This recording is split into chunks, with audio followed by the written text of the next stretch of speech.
Bismillahirrahmanirrahim. Babu zakatin naqdi. Bab pada menyatakan mata wang. Nisabul fiddah 100 dirhamin. Nisab bagi wang perak adalah 200 dirham. Wa nisab az-zahabi 20 mithqalan biwazni Makkah. Manakala nisab bagi wang emas adalah 20 mithqal menurut timbangan Mekah atau pada kita 85 gram. Wa zakatul huma rubu' usyur, dan zakat bagi kedua-duanya ialah 1/4 daripada 10 atau mudahnya 25%. Dan tidak dikenakan sebarang zakat pun bagi campuran emas dan perak sehingga salah satu daripadanya mencapai nisab. Walau ikhtata ina'u minhuma wa juhila aktsaruhuma zuqiya aktsaru zahaban wa fiddatan aw mizan. Dan jikalau bercampur emas dan perak itu dalam satu bekas dan tidak diketahui mana satu yang lebih banyak, maka dikeluarkan zakat berdasarkan mana satu yang lebih banyak daripada kedua-duanya, atau dipisahkan terlebih dahulu menggunakan api, lalu ditimbang dan ditentukan nisab dan ditentukan zakat bagi kedua-duanya. Wa zakah muharram min huliyyi wa ghairihi la mubah fi azhar.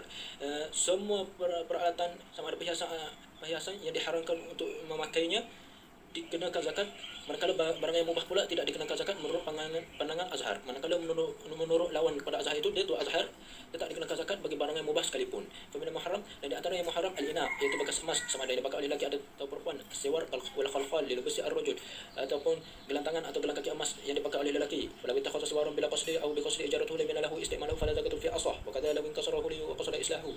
Dan jika seorang lelaki itu menjumpai gelang tangan emas lalu diambilnya tanpa sebarang tujuan atau dengan tujuan menyelamatkannya bagi orang lain yang boleh memakainya, maka tidak dikenakan zakat menurut pandangan yang asah, sebagaimana ia mengambil perhiasan yang rosak untuk diperbaiki. Diharamkan ke atas lelaki perhiasan emas melainkan pada 3 tempat, iaitu pada hujung hidung, hujung jari dan gigi, la isbah, bukannya pada jari sebagaimana memakai cincin. Wa yahrumu sinu khatim ala khatim, dan diharamkan gerigi cincin emas menurut pandangan sahih, manakala menurut pandangan yang dhaifnya diharuskan kerana berkiaskan dengan tampalan emas pada bekas minuman. Wa yahillu lahu min al-fiddati al-khatim, dan dihalalkan bagi lelaki untuk memakai cincin perak, dan tahliyatu alat habi, dan dihalalkan memakai perhiasan perang yang dipakainya, kasaif seperti pedang, warumhi seperti tombak, wal mintaqah seperti sabuk, bukan pada yang tidak boleh dipakainya seperti sarji wal lijam, pelana dan kekangan kuda menurut pandangan asah. Manakala menurut pandangan lawannya ialah diharuskan sebagaimana memakai pedang tadi. Dan bagi perempuan tidak dihalalkan bagi mereka untuk memakai peralatan perang tadi, dan dihalalkan bagi mereka apa-apa saja jenis perhiasan perak dan emas, sebagaimana dia menurut pandangan asah boleh bagi mereka untuk memakai pakaian disulam dengan emas dan perak. Manakala menurut lawannya tidak diperbolehkan kerana ia menambah kepada pembaziran dan ketakburan. Dan pandangan asal juga diharamkan berlebih-lebihan sehingga melampaui batas, seperti gelang kaki yang seberat 200 dinar, manakala pada pandangan lawannya diharuskan menghiaskan mushaf Al-Quran dengan perak bagi lelaki dan perempuan, dan begitu juga bagi perempuan dengan emas. Dan syarat bagi zakat niqad adalah haul, cukup haul, dan tidak dikenakan sebarang zakat pun pada sebarang permata seperti lu'lu'. Babu zakatul ma'dan wal rikas. Bab pada menyatakan hasil galian dan harta rikas. Man istakhraj dhahaban wa fiddatan min ma'dan, bagi siapa yang mengeluarkan emas atau perak daripada bahan galian, maka ada 3 pandangan padanya. Pada lazimuhu rubu' ushri, atau 25% pada pandangan pertama, manakala pandangan kedua wa fi qaulin al-khums, ada pandangan yang mengatakan al-khums 20% ataupun 1/5. Dan wa fi qaulin, dan pandangan ketiga ialah in hasala bi ta'bin fa rubu' ushri, jikalau didapatkan emas dan perak itu dengan susah payah, maka zakatnya ialah 25%. Wa illa fa khumsuh, dan jika tanpa susah payah, maka zakatnya ialah 20%. Disyaratkan bagi ma'dan tadi adalah mencukupi nisab, tidak perlu mencukupi haul berdasarkan pandangan mazhab pada kedua-duanya.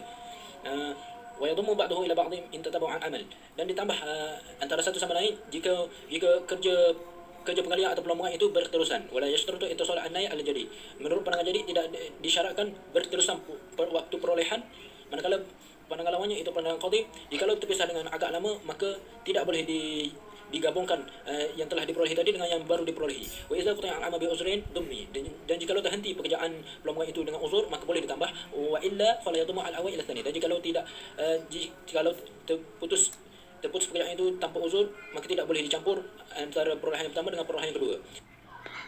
Ar-rikas, pada harta rikas pula, fi rikas al-khums, pada rikas itu adalah 20%, dan yusrifu masrifal zakat ala masyhur, dan ia dibahagikan menurut pembahagian zakat berdasar pandangan masyhur, manakala pandangan lawannya atau pandangan gharib ialah dia yusrifa masrifal fai, ia dibahagikan khumus itu dengan dengan pembahagian harta fai. Wa syartuhu nisab wa naqdu ala mazhab la haul. Dan ia disyaratkan mencukupi nisab dan merupakan barangan naqdu iaitu emas atau perak berdasarkan pandangan mazhab dan tidak perlu cukup haul, manakala pandangan lawannya ialah ia tidak perlu mencukupi nisab dan tidak perlu merupakan barangan naqdu kerana ia dikira sebagai harta fai. Wa huwa mawjudu jahili, yang ialah mesti wujud pada zaman jahiliyah lagi, dan jika ia wujud pada zaman Islam diketahui pemiliknya, maka miliknya adalah milik kepada pemiliknya. Wa illa fal qatah, dan jika tidak ia dikira sebagai qatah. Wa kaza illam yu'lam, dan begitu juga jika tidak diketahui sama ada ia ditanam pada zaman jahiliyah ataupun pada zaman Islam, maka ia juga dikira sebagai qatah. Wa inna ma yamliku al-wajib, dan hanya sahaja ia dikira milik kepada penemunya dan dikenakan zakat ke atasnya jikalau ia ditemukan di tanah yang mati ataupun di tanah yang hidup yang merupakan milik kepada penjumpanya tadi. Wa in wujida fi masjid asy-syari' wa laqata al-mazhab, jikalau ia dijumpai di masjid ataupun di jalanan, maka ia dikira laqatah menurut pandangan mazhab, manakala menurut pandangan lawannya ia tetap dikira sebagai rikas.